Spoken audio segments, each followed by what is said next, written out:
Hi, Wakili. Good to see you. Hi, Dr. Ashuri. How is it going? The going is great. How are you doing? It's very fine. You know, the other day I was thinking about you. Yes. When I picked my title for freehold. Yes. And I discovered that there is a new look. Yes, actually, there's a new look. You know, my old title was written title deed. Yes. And now the new title is written certificate of title. It's very true. Maybe you can help me to understand, as you help our customers to understand what's the difference between the two looks. Yes, actually, it's very true. There's a new look to the title deeds. And actually what happened, it started last year. Wow. So if post last year, people were getting title deeds. Now the new titles that are being issued are either certificates of title or certificates of lease. Oh, interesting. Yes. I have seen, for example, this is the new look. Yes. And this is the old look.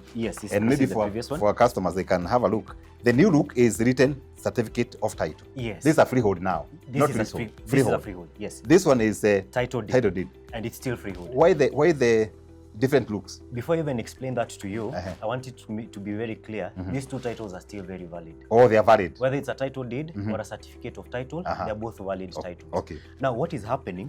There was a new law in 2012, which is the Land Act and the Land Registration Act, which consolidated all laws relating to land laws. Yes.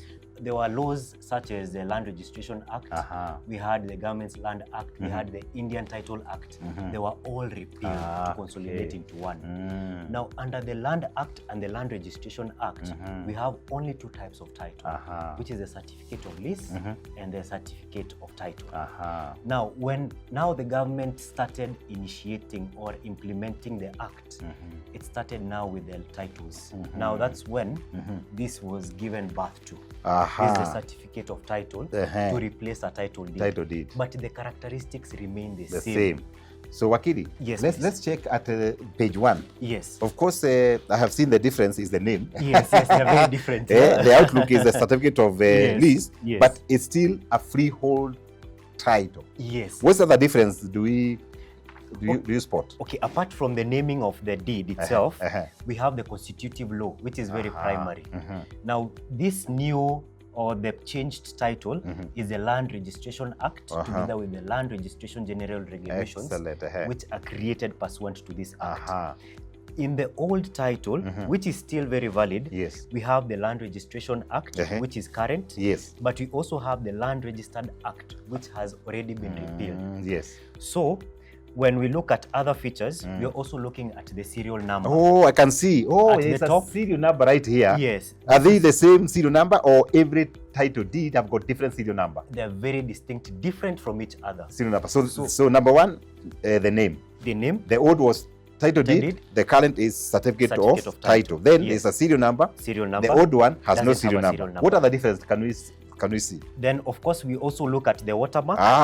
Yes. Adisasa. It is a new platform that has been introduced to digitize land, but they are being processed slowly. So far, we only have Nairobi that is fully under Adisasa. So we have the watermark, which is also a security feature.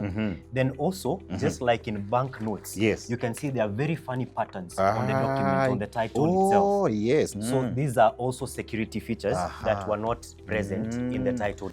Wakili, I'm also looking at page 2. Yes, please. And maybe you can tell us the difference between the old title and the current generation.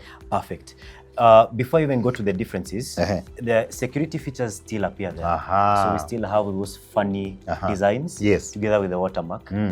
Now, the distinction that comes in page 2 is the cadastral map number. Oh, here. There's a cadastral plan number and the user, which are not always filled. Yes. But sometimes... So it's not mandatory? It's not mandatory. So even if you get a title and it's not filled, it's not a cause to worry? No, what you should be worried about is if the title number is missing on this section. Okay. But everything else and the size, it is... Any other difference on the page 2? Page 2, that's basically it. Naima Doado, the things I see here, beautiful ones. Yes, those are security features. Then you also have the registrar seal on the second page inside. Excellent. Registration nice. Of the title. Okay. So, but everything else remains the same. Excellent. Let's look at page 3. Page 3, this is where the encumbrance section comes in. So if the property has a charge, if there is any lien that has been issued, for instance, there is a way going through the property, this is where it is contained. It's written here. It is written there. Excellent. Security features are appearing on the third page. the watermark and the security feature. And I can see the signature for the registrar is now at the center. Yes. Where the previous one was at the corner. Yes, at the end. Let's see now, see the last page. Yes. Wow. And the last page, this is where also the interesting features come about again. Now, there is also a serial number. Amazing. That is in the changed title, which was not in the title deed. Then at the bottom of the page, you can see there is a code. Wow. Okay. This code can be scanned to ascertain the authenticity of this document. Amazing. Then there is another watermark, a shiny watermark. I'm telling you. Similar to what we see in notes that has been affixed on the particular title to ascertain its originality and authenticity. I think this is nice. Yes. I think you have learned. And all our viewers, this is the good learning. And yes, this is the difference between the old and the new look. And the Wakili said, both of them are valid. I know you have them in your wardrobes, in your homes. So whether you have the old style, the new style, they are both valid. Yes. And I'm happy to say that we have identified the differences, the name, the serial, you know, the watermark and all these things. And this is the titles for freehold properties. And then as we end the discussion and the information, yes, please. You know, we have seen the county government, they are charging rates to all the freehold land in the counties, in the urban areas, in the cities. Is it across the 47 counties? Yes, it is a discretionary thing in that county governments charge rates on properties that are within town centers and municipalities. The essence of these rates, as per the explanation by the county governments, is to ensure that there is lighting within the estates, garbage is collected, they do drainages, they do internal roads and all that. So that's why they collect rates for properties that are within municipal towns and within township areas.